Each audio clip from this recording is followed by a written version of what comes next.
TF के नाम पर हजारों आदिवासियों को आज तक मार दिया है। उनमें से कुछ यहाँ भी आए हैं, कुछ के हाथ काट दिए, कुछ की गर्दनें काट दी। उसी दौर में आज से नहीं हो रहा, बहुत लंबे टाइम से हो रहा है। इसी के दौर में लिखते हुए अवतार सिंह पाश, जो एक नक्सलवादी लहर से निकले हुए जो एक पोएट है, वो लिखते हैं कि हमको इस देश की सुरक्षा से कितना खतरा है। वो लिखते हैं, यदि देश की सुरक्षा यही होना जिंदगी के लिए शर्त बन जाए, आंख की पुतली में हाँ के सिवा कोई भी शब्द अश्लील हो और मन बदकार पलों को सामने दंडवत झुका रहे, तो हमें इस देश की सुरक्षा से खतरा है। हम तो देश को समझते थे घर जैसी पवित्र चीज, जिसमें उमस नहीं होती। आदमी बरसते मेघ की गूंज की तरह गलियों में बहता है, गेहूं की बालियां की तरह खेतों में झूमता है और आसमान की विशालता के अर्थ देता है। हम तो देश को समझते थे आलिंगन जैसे एक एहसास का नाम, हम तो देश को समझते थे काम जैसा कोई नशा, हम तो देश को समझते थे कुर्बानी सी वफा। लेकिन अगर देश आत्मा के बेगार का कोई कारखाना है, कि अगर देश उल्लू बनाने की प्रयोगशाला है, तो हमें उससे खतरा है। अगर देश का अमन ऐसा होता है कि कर्ज के पहाड़ों से फिसलते पत्थरों की तरह टूटता रहे अस्तित्व हमारा, और तनख्वाहों के मुंह पर थूकती रहे कीमतों की बेशर्म हंसी, कि अपने रक्त में नहाना ही तीर्थ का पुण्य हो, तो हमें अमन से खतरा है। अगर देश की सुरक्षा को कुचल कर अमन को रंग चढ़ेगा, कि वीरता बस सरहदों पर मरकर परवान चढ़ेगी, कला का फूल बस राजा की खिड़की में ही खिलेगा, अकल हुक्म और कुएं पर रहट की तरह ही धरती सिंचेगी, तो हमें इस देश की सुरक्षा से खतरा है।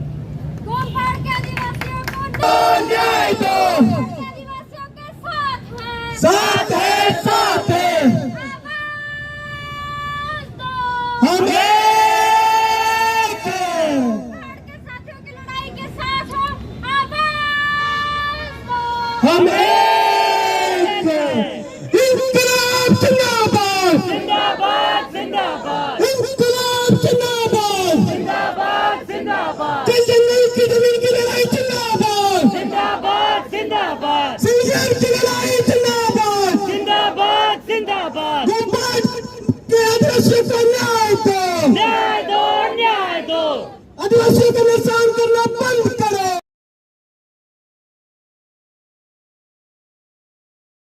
छत्तीसगढ़ के सुकमा जिले के गोमपाड़ गांव में 16 आदिवासियों की जो हत्या सुरक्षा बलों और पुलिस वालों ने की थी, उसके लिए जो न्याय मांगा गया था, जांच की मांग की गई थी सुप्रीम कोर्ट से। सुप्रीम कोर्ट ने जांच करने से मना कर दिया, करवाने से मना कर दिया, और उल्टा याचिकाकर्ता पर 5 लाख का जुर्माना लगा दिया और याचिका को ठुकरा दिया। इसे हम बहुत बड़ा अन्याय मानते हैं, और हम ये मानते हैं कि सुप्रीम कोर्ट ने आदिवासियों के न्याय पाने के अधिकार पर हमला कर दिया है।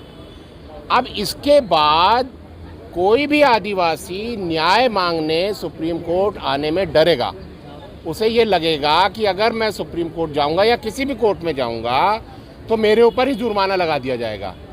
और इस मामले में सेंट्रल गवर्नमेंट ने एक एफिडेविट दिया है, जिसमें ये कहा है कि जो लोग भी सुरक्षा बलों के खिलाफ मुकदमे करते हैं, सबके खिलाफ एफआईआर करने की हमें इजाज़त दो और सबको गिरफ्तार करने की इजाज़त दो। तो सुप्रीम कोर्ट ने मेरे वाले मुकदमे में ये इजाज़त भी दे दी है सेंट्रल गवर्नमेंट को। इसके बाद अब कोई भी सामाजिक कार्यकर्ता, मानवाधिकार कार्यकर्ता, कोई आदिवासी अब न्याय मांगने अदालत में अगर गया, तो उसको क्राइम मान लिया जाएगा। तो अगर सुप्रीम कोर्ट के किसी फैसले के तहत न्याय मांगना ही क्राइम कर दिया जाए, घोषित कर दिया जाए, इससे बड़ा गैरकानूनी और भयानक फैसला क्या हो सकता है। तो हमने ये कहा कि हम इस अन्याय को स्वीकार नहीं करेंगे।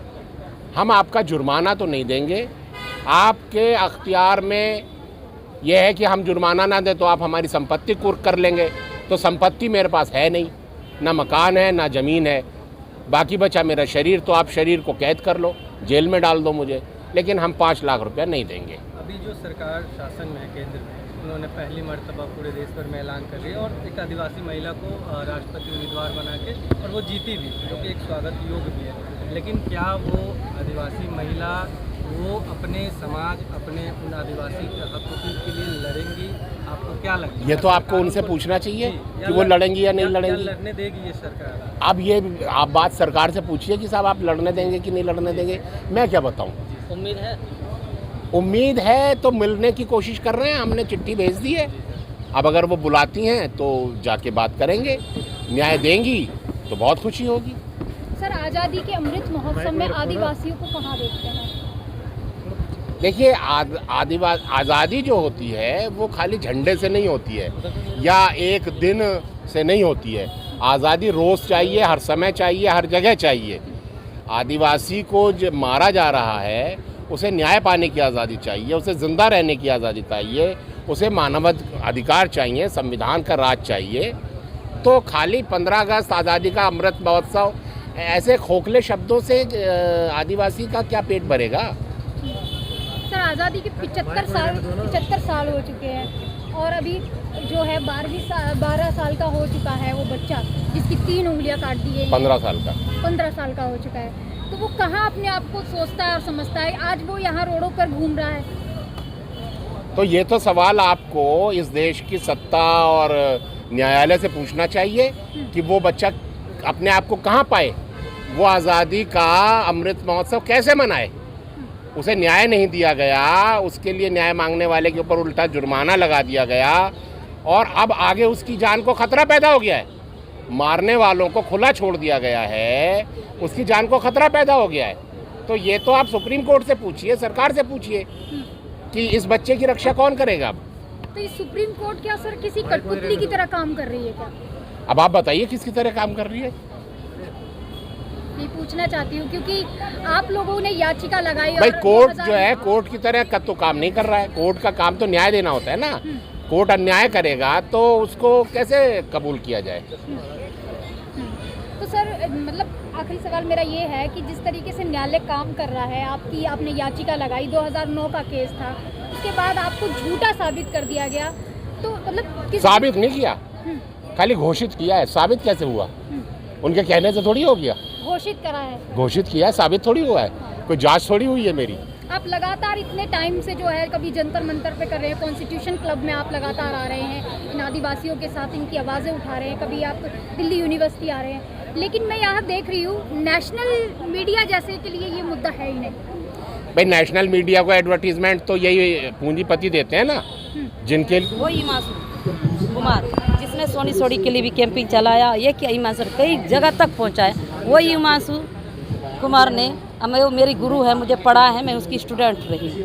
हाँ, इसलिए इतना ज़्यादा उनके साथ है। तो अब गोमपाड़ का मैटर में जब ऐसा जजमेंट आया तो इसलिए मुझे आना पड़ा। अब फिर से दिल्ली में जाके अपनी बात को बुलंद करनी होगी, पूरे देश भर के लोगों को जानना होगा गोमपाड़ में क्या घटना घटा था और गोमपाड़ में क्या हुआ था। ये लड़ाई सुप्रीम कोर्ट में एक सच्चाई की बुनियाद पर लड़ी गई, वो फर्जी नहीं है। हिमांशु कुमार ने जो केस किया था वो सिर्फ गोमपाड़ ने, सोनी सोडी जैसे लोगों के लिए अनगिनत ऐसे केसेस, सिर्फ हिमांशु नहीं पूरे देश के ऐसे कार्यकर्ता हैं, दिल्ली में और भी ऐसे कार्यकर्ता हैं, वो सब मिलकर एक मुद्दे को लड़ते हैं। अगर आज हम इस मैटर को लेकर दिल्ली में नहीं हंगामा करेंगे, दिल्ली में रह के नहीं बताएंगे, दिल्ली की आवाज़ पूरे देश तक पहुँचे, देश विदेश तक पहुँचे, ये मेरे को एक उम्मीद है। उस उम्मीद से मैं आई और ये बताने के लिए, ताकि ऐसा नहीं करेंगे तो आज एक हिमांशु सर के ऊपर फर्जीवाड़ा की बातें करके 5 लाख जुर्माना का बात सुप्रीम कोर्ट ने कल, हो सकता है कल कितने सामाजिक कार्यकर्ता, कितने आप जैसे मीडिया वाले को भी इस तरह करके जेलों में टुसा सकते हैं। ये लड़ाई हम सब के लिए, मीडिया लोगों के लिए है, उन सामाजिक लोग के लिए,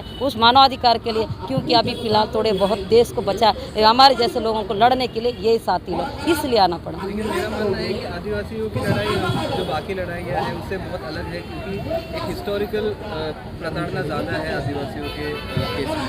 तो आपको क्यों लगता है कि हर समाज के तबका, हर समाज का तबका, चाहे वो कोई भी हो, भले ही तथाकथित छोटी जातियाँ हम मानते हैं हिंदू धर्म की, तो वो जातियाँ भी आदिवासियों से लगाव नहीं रखती, अपना थोड़ा बहुत जो हमने देखा है। तो आपको क्यों लग रहा है कि हर समाज से आपको नेग्लिजेंस मिला है? देखिए, ये बात सच पूछे आपने, बहुत बड़ा सवाल है कि हम आदिवासी को क्यों नहीं समझ पा रहे। चाहे और भी जाति के लोग हैं, चाहे पिछड़ा हो और कोई, लेकिन ये समझना चाहिए। हम सबको कहीं ना कहीं ये लग रहा है कि हम अपनी बातें वहाँ तक ना पहुँचे, उनकी बातें हमारे तक ना पहुँच रही। इस वजह से एक दूसरे से हम थोड़े से दूरियाँ बनी हुई है कि आदिवासी से। लेकिन आदिवासी को सबसे ज़्यादा जुल्म क्यों हो रहा है, उसका वजह यही है कि क्योंकि जहाँ आदिवासी बसे हैं वहाँ खनिज संपदा इतने तादादों में बसा है, पहाड़ों में, वो सब में। जैसे बड़े बड़े कंपनी जो लगना है वो आदि, जैसे बैलाडीला लोहा जितने सालों से चल रहा है लेकिन आज तक ख़त्म नहीं हो रहा है। वो बस इतना हिस्सा खोद रहे हैं, उतना ही माल निकलते जा रहा है। जहाँ आदिवासी बसे हैं वहाँ तो माइनस बहुत मतलब इतनी तादादों में है, तो इसलिए आदिवासी को मरना और मारना। क्योंकि ये बात मुझे नहीं पता था। मतलब अधिकारी उस समय DIG थे, कल्लूरी ने मुझसे कहा था, उसने मुझसे कहा था कि मैं इससे यही सवाल पूछे जो आपने पूछा। एक बात बताइए सर, आम आदिवासी को मार क्यों रहे हो?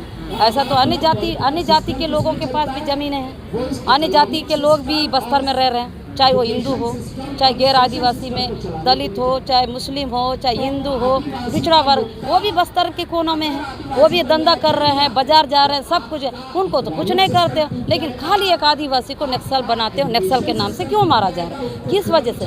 तब उसने एक बात करा, आदिवासी के लिए ऐसा एक्ट दिया गया। मैं बोली कौन सा एक्ट? ग्राम सभा पेशा कानून। उनकी ज़मीनों को इतनी आसानी से सरकार ले नहीं सकती है, मतलब उनकी आदिवासी की ज़मीन को सरकार ले नहीं सकती क्योंकि पेशा कानून और ग्राम सभा है। उसके बिना वो कोई सरकार क्या सुप्रीम कोर्ट भी नहीं ले सकता। इसलिए उनको कीड़े मकोड़ों की तरह मारना जरूरी है। मरेंगे तो उनकी ज़मीन मिलेगी। गैर आदिवासी की ज़मीन को कब्जा करने के लिए कोई ऐसा कानून नहीं है, आसानी से हो सकता है, कोई बड़ी बात नहीं है। लेकिन जहाँ आदिवासी बैठे हैं वहाँ पर इतना, वो जहाँ पर कीड़े मकड़े तरह बैठे हैं वहाँ रह रहे हैं, उन्हीं के नीचे में पूरा खनिज संपदा है।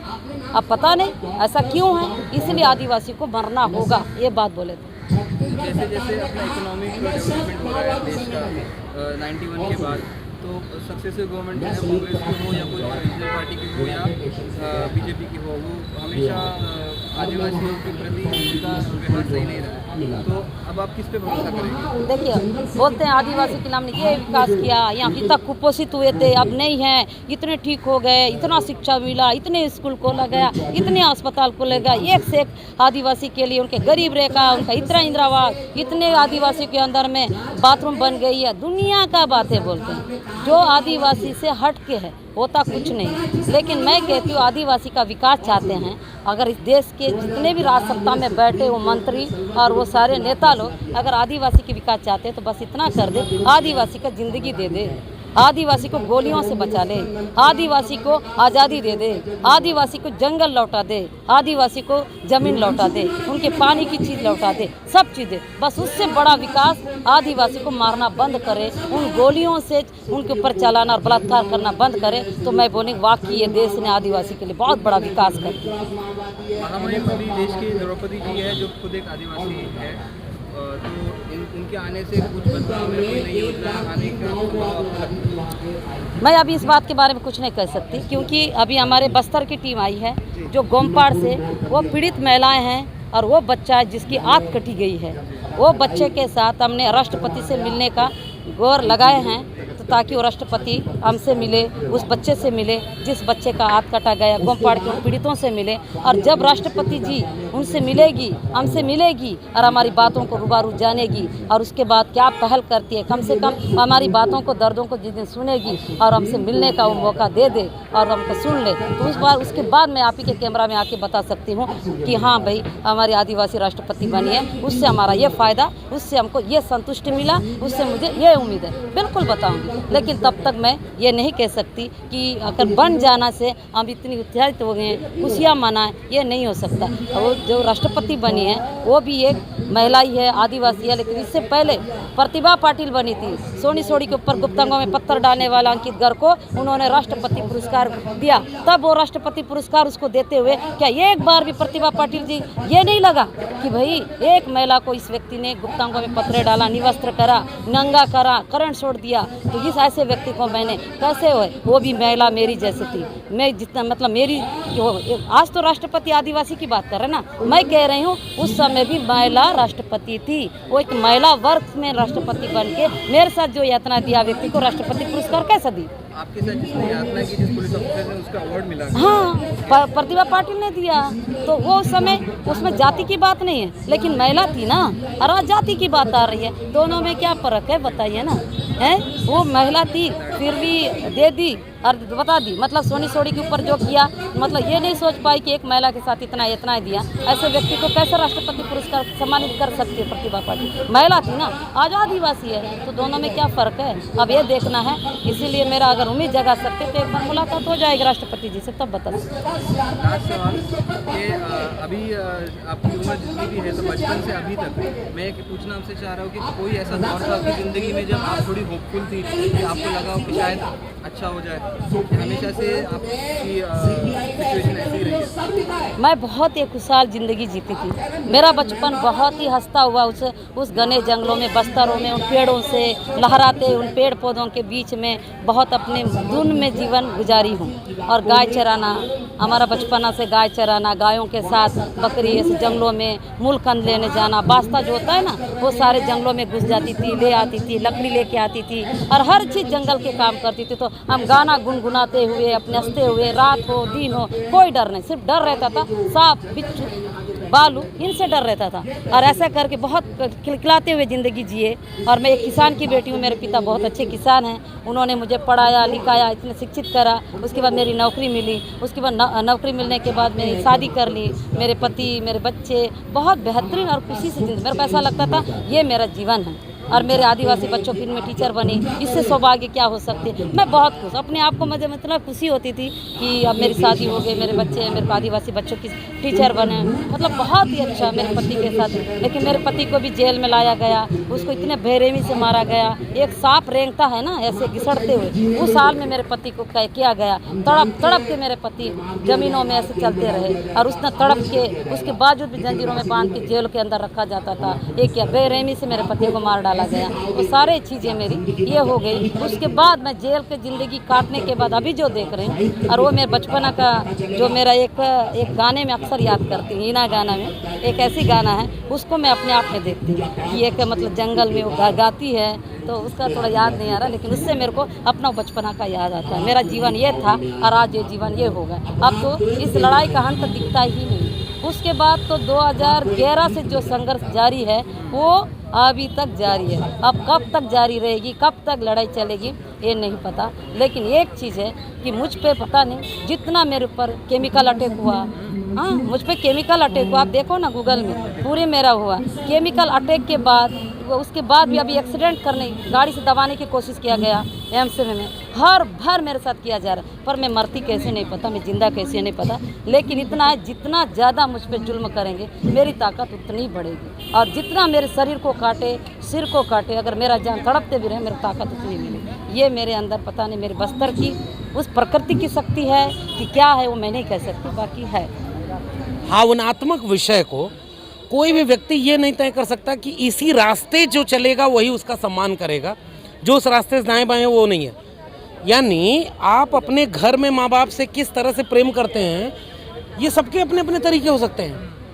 सब एक जैसे क्यों करें भाई? हर घर तिरंगा लगवा रहे हैं सर। ये तो सरकार लगवा रही है ना, सरकार अपने ढंग से काम करती है।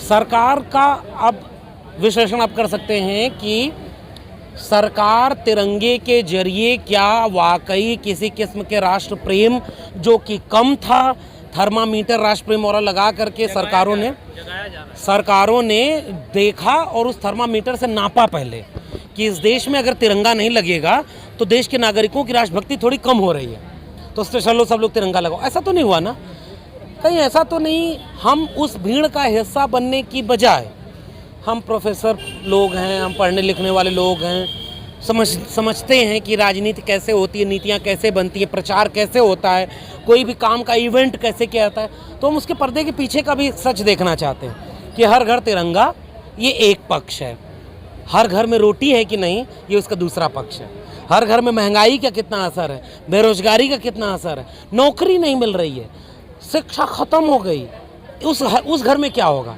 केवल तिरंगा। कैसे तिरंगा लगेगा? जिस घर में रोटी नहीं, जिस घर में अत्याचार दमन हो रहा है, जिस घर पर बुलडोजर चल रहा है, जिस घर में 4-5 बच्चे पढ़ाई लिखाई करने से मोहताज हो गए, पढ़ाई लिखाई कर ली तो नौकरी नहीं मिली, उस घर में तिरंगा कैसे लगेगा? कैसे वो राष्ट्र प्रेम करेगा? गोपाल दास नीरज की कविता है, तन की भूख मन को गुनहगार बना देती है, बाग की बाग को बीमार बना देती है, भूखे पेटों को राष्ट्रभक्ति सिखाने वालों, भूख इंसान को गद्दार बना देती है।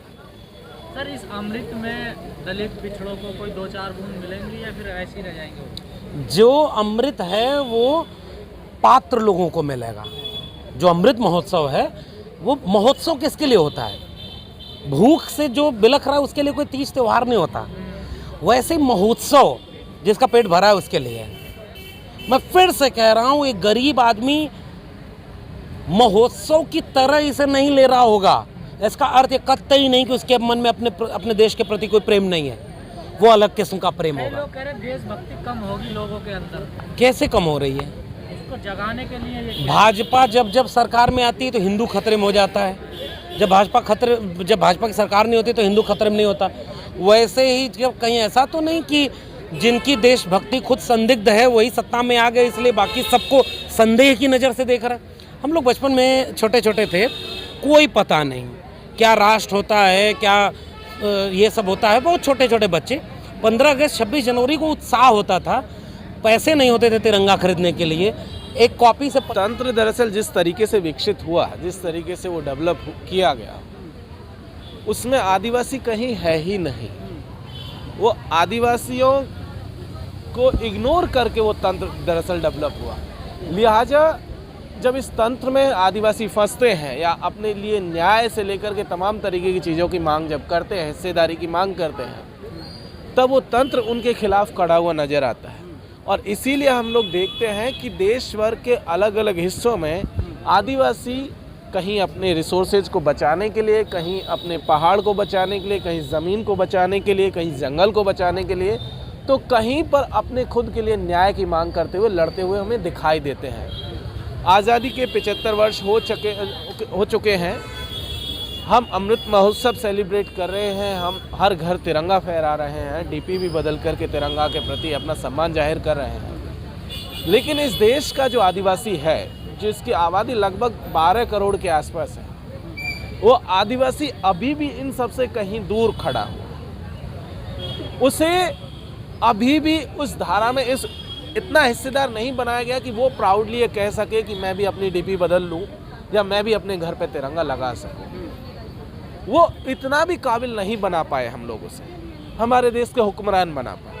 और हुक्मरानों ने दरअसल शुरू से आज तक देखें तो आदिवासियों को एक तरीके से ये समझिए कि डेटा के बतौर इस्तेमाल किया। कुछ ऐसा डेटा जो जनगणना रजिस्टर में दर्ज था, कुछ ऐसा डेटा जो वोटर लिस्ट में मौजूद था, कुछ ऐसा डेटा जिसके नाम पर पॉलिसीज बननी थी, करोड़ों का फंड दाएं करना था, कुछ ऐसा डेटा, कुछ ऐसे लोग जो ऐसी जगहों पर रह रहे थे जहां पर रिसोर्सेज है, जहां पर खनिज संपदा है, उन खनिज संपदाओं से डिस्प्लेस करने के लिए उस डेटा का इस्तेमाल किया गया। और आज़ादी के बाद से लेकर आज तक यही किया जा रहा है। वो कांग्रेस की सरकार हो, वो बीजेपी की सरकार हो या कोई थर्ड फ्रंट की सरकार रही हो, किसी ने भी आदिवासियों को ध्यान में रख करके इस देश की नीतियां नहीं बनाई। अगर नीतियां उस तरीके से बनी होती तो आज इस देश का आदिवासी इस तरीके से लड़ाई नहीं लड़ रहा होगा। हम गोमपाड़ के आदिवासियों को न्याय दिलाने के लिए आए हुए हैं। गोमपाड़ में 2009 में जब बीजेपी की सरकार थी, 17 आदिवासी मारे गए, 17 आदिवासी मारे गए। कुछ एक्टिविस्टों ने डिमांड की, जिसमें हिमांशु कुमार जी भी एक है, उन्होंने कहा कि इन आदिवासियों को न्याय दिया जाए और इन लोगों के साथ जो अन्याय हुआ है, जो 17 आदिवासी लोग मारे गए हैं, इसके ऊपर एक जांच कमेटी बैठे, वो जांच करे, पता लगे किसने मारा है। लेकिन हम देखते हैं 2009 के केस का जजमेंट 2022 में आता है और जिन्होंने याचिका दायर की, जिन्होंने न्याय की मांग की, उनके ऊपर फाइन लगा दिया गया। कहा गया कि आप डिफेम कर रहे हैं। लेकिन इंटरेस्टिंग चीज़ ये है कि जिन 17 लोगों को मारा गया, उनको न्याय की बात सुप्रीम कोर्ट से लेकर के किसी सरकार ने, किसी हुकूमत ने ये बात नहीं कही कि ये 17 लोगों को किसने मारा।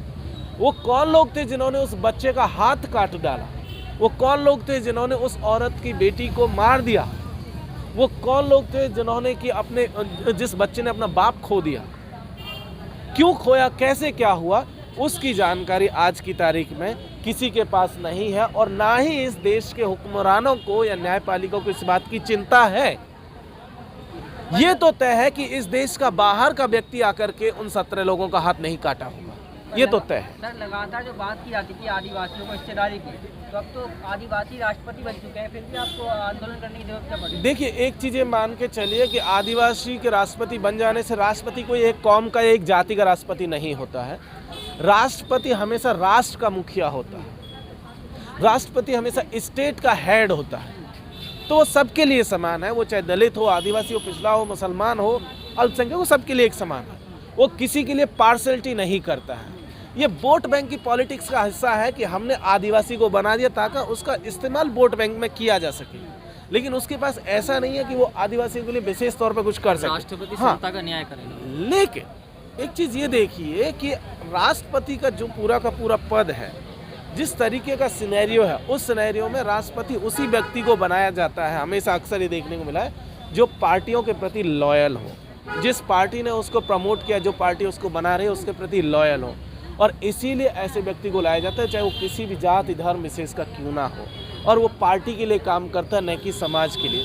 समाज जहाँ द्रौपदी मुर्मू साहिबा के प्रेसिडेंट बनने से पहले लड़ रहा था, वो आज भी लड़ रहा है। हम एक ह्यूमैनिटेरियन ग्राउंड पर उनसे ये अपील कर सकते हैं कि एटलीस्ट आप शेड्यूल 5th एरिया जो कॉन्स्टिट्यूशन का है, जिसकी कि मुखिया आप खुद हैं, राष्ट्रपति जिसका मुखिया होता है, आपके अंतर्गत वो आता है, तो आप उस पर ध्यान देंगे, ये हम एक उम्मीद करके चलें। जी,